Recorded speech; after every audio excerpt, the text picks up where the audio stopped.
Doing this evening? I think I just heard. Let's give a round of applause to not yakking in front of 300 people in an auditorium. This is harder than it looks. So my name's Jeremy Maxand. I'm the executive director at Life's Kitchen, and we do training in the culinary arts for young people in our community. But what I want to talk about is the metaphor of life being like a canoe. And my talk is titled Seet, and Seet is a Tlingit word for long boat, and long boats are something that were carved in the community that I came from in Southeast Alaska. So I want to just talk a little bit about how we're all in a journey by ourselves, but also together, and what that means.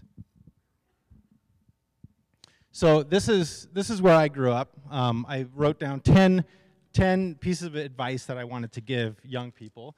Know where you come from. It's really important to know where you come from. And this is where I come from. This is Wrangell Island in Southeast Alaska. When I grew up, I wanted to go into criminal forensics before CIS was cool.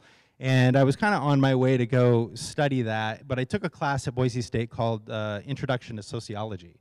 And I quickly changed my mind and wanted to get into helping the world. And so I got a job right out of college with the Idaho Community Actions Network, if any of you know that group, and we worked on low-income issues in Garden City. And my second piece of advice is beat the street. Get out there and knock on doors and talk to people. And be inspired. That's my third piece of advice. I saw this photo at some point after college, and I thought it was really cool. It's spent fuel shipments coming into the state of Idaho, and it was stopped by the tribal police in eastern Idaho.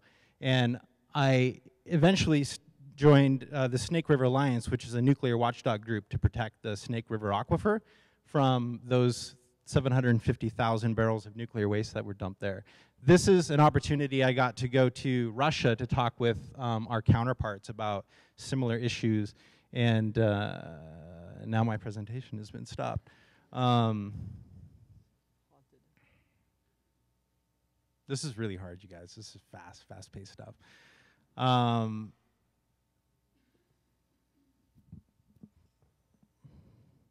That is a KGB agent in the lower left-hand side videotaping us while we were wandering around Russia, which was absolutely crazy. And I kind of got burnt out on all that, and I ended up taking a month and a half and driving alone through Mexico. And my next piece of advice is get rest and take care of yourself and play and explore. But I came back to the States and went back to Alaska and went from kind of big picture stuff to working with kids in a wilderness therapy program. 51 days they were out on the Tongass National Forest in canoes. And my next piece of advice is don't wait for somebody to lead.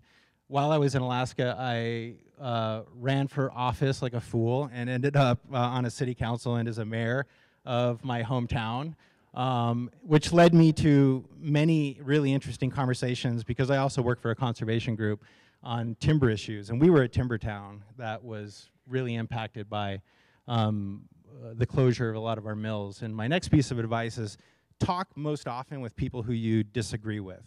Is a really important piece of advice. I learned more from people who I didn't think I had anything in common with just by having conversations with them.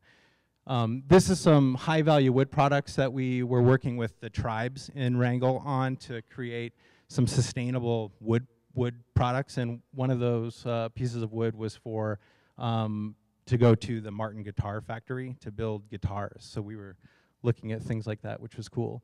And these are some kids doing forest restoration. And the next piece of advice I have when it comes around is remember to pass it on.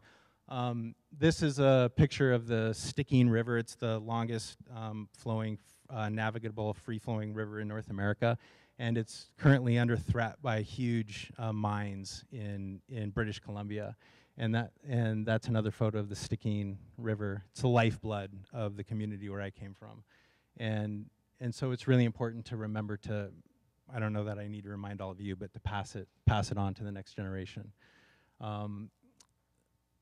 these are some photos of some of the tribal folks that I got to work with and build relationships with, and a new tribal house that was built, all built by hand, all carved, and some totems that were brought back to our community that were had left, been taken away.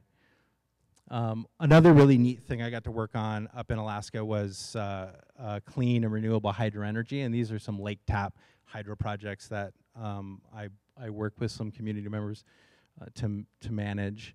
And the last thing I want to leave you with is never underestimate the impact that even one conversation or one interaction can have on someone. What I do right now, working at Life's Kitchen, is absolutely incredible, and I get to work with some really cool kids in the culinary arts to help turn their lives around. And it just remember how important it is to be a mentor and to, you know, just be mindful about, you know, your impact on one individual and what kind of ripple that can have. And then that's just cool to show as the last slide. I don't really have anything to say about that. And that's it, so thank you.